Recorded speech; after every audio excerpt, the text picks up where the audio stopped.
So, for this week, the upcoming week of, what is this? Ooh, July 1st. All right. So, our situation card is the Ace of Wands, which is really cool. So, we've got this fresh start, this new beginning, and there's like a fresh idea going on. So, you'll know what's inspiring you these days. Maybe it's the start of a new creative project, like I'm obviously working on my creative project. It could be something, a new idea for a business or for a career. It could be just desiring some specific change. Maybe you want to move, or you want to come out of your comfort zone in some way and like join a group of some sort. There's just something that's calling to you at this point. There's like a burning passion for something. So that's kind of the energy that we're working with overall this week. Now the challenge card is, and this is what's so interesting to me. So we have two cards that we're working with. So the challenge card for the week is the Seven of Pentacles, which is Saturn in Taurus. And then we have, for our helper card, the Four of Swords, which is Jupiter in Libra. So Taurus and Libra are both ruled by Venus. So they both have this like sensual energy to it. This pleasure, go with the flow kind of energy to it. It's like a very nice, calm, beautiful energy.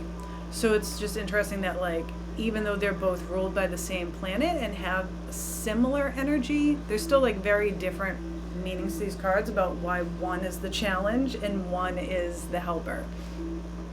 So Seven of Pentacles is usually they're both pause cards, but they're different kinds of pauses for both of these. So this pause is more about reflection and looking at what you've already grown and accomplished, and then figuring out what you need to do next. It's a little bit more strategic. It's very earthy. So this is like looking at what you've already harvested, trying to figure out like what worked and what didn't work, and then just kind of stepping back, letting that percolate before you take a next step. Versus, and I guess, let me just say this a little bit more. So Saturn is more about like boundaries, restrictions, and structures and routines. So to me, like this one would be more of like the challenge is like feeling this need to sort of overanalyze the situation. Like if the energy, the beautiful energy of this week is very fiery and passionate, like you're in the creative zone, like you've got this fresh idea and you're like ready to move with it. You want to take some action on it. But this card is kind of, the challenge is like restricting yourself in a way, because you don't want to get caught up in just standing still and just waiting to take action because you're trying to figure out what is the best next step, because you're looking at what's already going around and what's working and what's not, and kind of pausing in like an over analytical way of kind of just not making any move at all on this new idea because you're trying to figure it all out and plan and all of that. Versus the energy of Jupiter. Jupiter is very expansive. Jupiter like wants to grow. And this card is also a pause.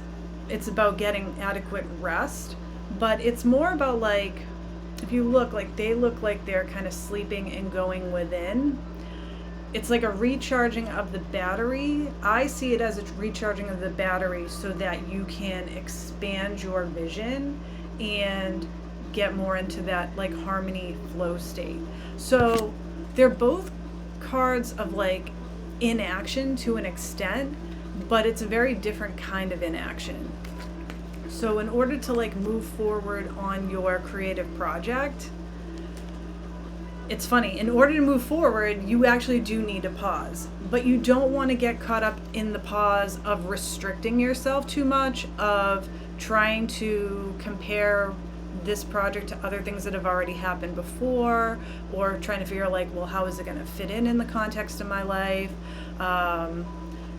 or just trying to like overanalyze the situation is the best way to put it. Like trying to figure out the best course of action to take. Because sometimes when we focus too much on the best action to take, we don't end up taking any action at all, because we're actually concerned that it won't be perfect, it won't be good enough, so then what's the point?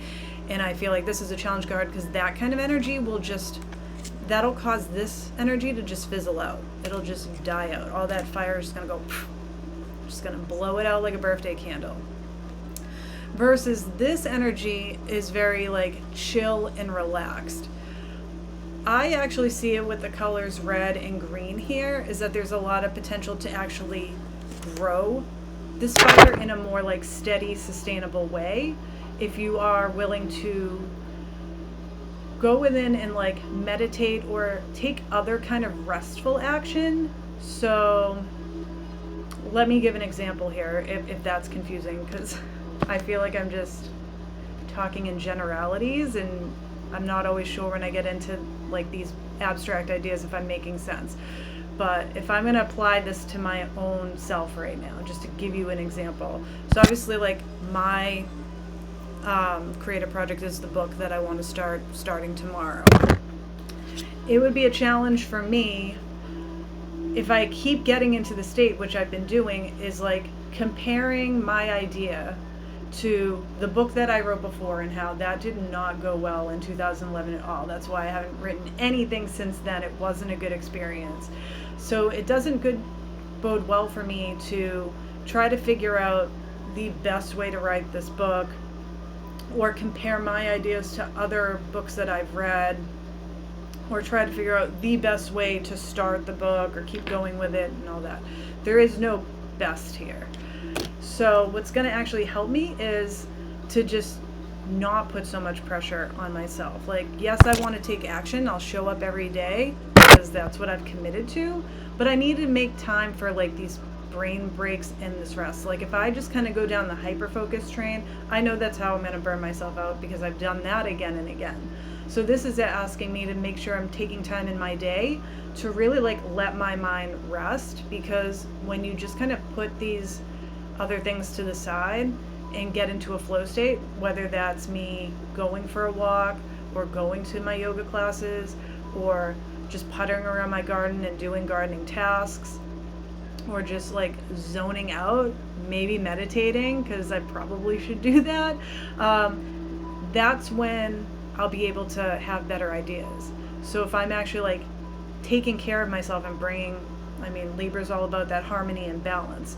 So yes, I can work on that project, but I also need time to just relax, clear the slate a little bit, like the Etch-a-Sketch. Like if it's getting too messy, just shake it up, do something else, so that I'm leaving my brain a clean slate for more ideas to come in, where I'm just like basically creating a better well for new ideas to come forth, because I'm giving myself adequate rest. So that's really what we're talking about here.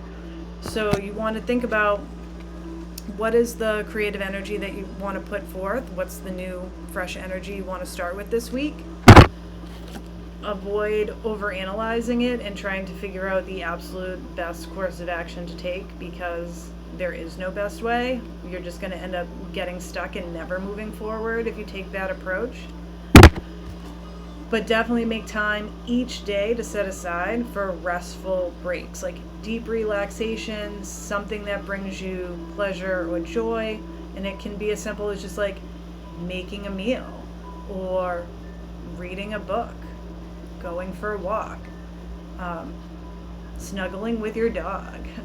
There's just so many ways, these simple pleasure things that we can do to fill our cups, that will help us to generate the energy that we need to move forward on the creative project. So the more we kind of release the need to figure it all out ahead of time, the more we're making space for more inspiration and ideas to come.